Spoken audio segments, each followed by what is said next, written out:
क्या सच में एक नेता फेयरलेस हो सकता है, या फेयरलेस की इमेज भी एक पॉलिटिकल स्ट्रेटेजी होती है? असम की राजनीति में जब भी स्ट्रिक्ट गवर्नेंस, पुलिस एक्शन या बोल्ड स्टेटमेंट की बात होगी, तब एक ही नाम सबसे आगे आएगा, हिमंत बिस्वा शर्मा। इनकी पॉलिटिकल इमेज 3 चीज़ों पर टिकी हुई है: power, control and direct communication. All Assam student union AASU जैसे संस्था पर अपनी पहचान बनाने के बाद हिमंत बिस्वा शर्मा ने 1991 में कांग्रेस ज्वाइन की और 2001 में जालुकबाड़ी कॉन्स्टिट्यूंसी से एमएलए जीतकर उन्होंने असेंबली पर अपनी एंट्री ली। 2001 से 2015 तक लगातार 3 टर्म कांग्रेस एमएलए बने रहे। इस फेज में अलग अलग समय पर health and family welfare, education, finance, planning and development और पीडब्ल्यू जैसे मिनिस्ट्री प्राप्त की। इस दौरान उनकी इमेज एक स्ट्रॉन्ग ऑर्गेनाइजर एंड फ्लुएंटल मिनिस्टर की बनी रही। लेकिन 2015 आते आते पार्टी के अंदर मतभेद खुलकर सामने आया। लीडरशिप और डिसीजन मेकिंग पर तनाव बढ़ा। ये कुछ विशेष कारणों की वजह से हिमंत बिस्वा शर्मा कांग्रेस छोड़कर भारतीय जनता पार्टी ज्वाइन करते हैं। बीजेपी ज्वाइन करते ही Himanta Biswa Sarma north east democracy alliance के कन्वीनर बने और रीजनल पार्टीज को बीजेपी के साथ जोड़ा और आसाम के अलावा अरुणाचल प्रदेश, मणिपुर जैसे स्टेट में पॉलिटिकल इन्फ्लुएंस बढ़ाया। हिमंत बिस्वा ने नॉर्थ ईस्ट की पॉलिटिकल डायरेक्शन बदलने की स्ट्रेटेजी बनाई। 2016 असेंबली इलेक्शन में बीजेपी लीड्स अलायंस जीती और सीएम बने सर्बानंद सोनोवाल।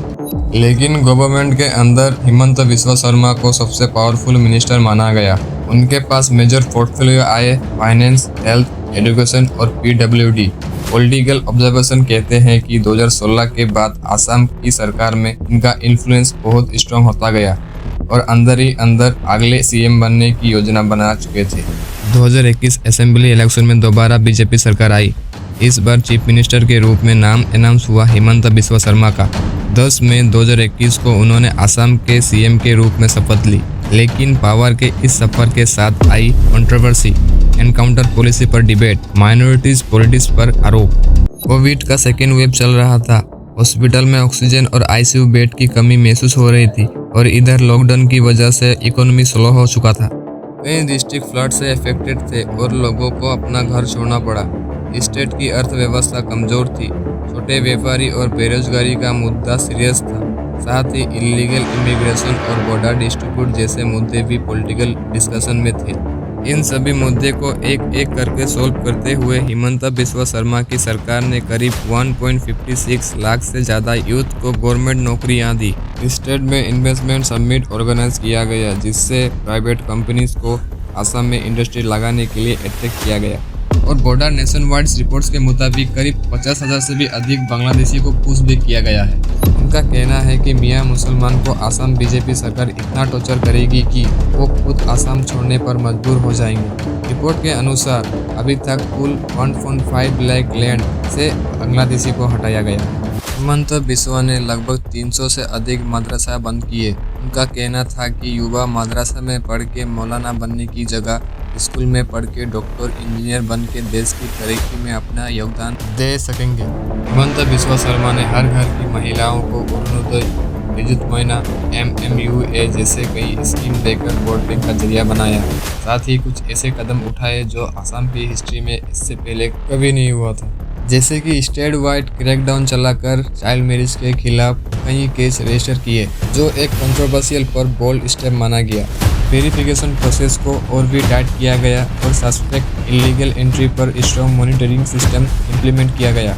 पुलिस को ड्रग्स माफिया और ऑर्गेनाइज क्राइम के खिलाफ स्ट्रॉन्ग एक्शन लेने का डायरेक्शन दिया गया। हिमंत बिस्वा शर्मा की सरकार ने चाहे जनजाति लोगों को लैंड राइट डॉक्यूमेंट देने का प्रोसेस स्टार्ट किया, जिससे उनको अपनी जमीन का लीगल हक मिला। क्रिटिक्स कहते हैं कि इन सब स्कीम और कैश ट्रांसफर प्रोग्राम के थ्रू एक स्ट्रॉन्ग वोट बैंक बनाया गया और अरुणोदय सब्सिडीज और फाइनेंस ग्रांट से आम जनता को डायरेक्ट बेनिफिट मिला। लेकिन सवाल ये भी उठता है कि क्या ये लॉन्ग टर्म इकोनॉमिक सॉल्यूशन है या short term political strategy? Himanta Biswa Sharma का ये वेलफेयर और डेवलपमेंट का मॉडल है या फिर केयरफुली प्लान पॉलिटिकल कंसोलिडेशन? देखा गया है कि जिस तरह हिमंत कांग्रेस छोड़कर बीजेपी में आए, इसी तरह असम असेंबली इलेक्शन के 1 महीने के अंदर कई कांग्रेस के प्रभावशाली नेता कांग्रेस से रिजाइन करके बीजेपी में आए। कुछ ही दिन पहले आसाम में 2026 विधानसभा चुनाव हुआ है। यह दोबारा आसाम हिमंत बिस्वा शर्मा को आसाम की सीएम के रूप में चुनने वाली है या आसाम की राजनीति में कुछ बड़ा बदलाव देखने को मिलेगा।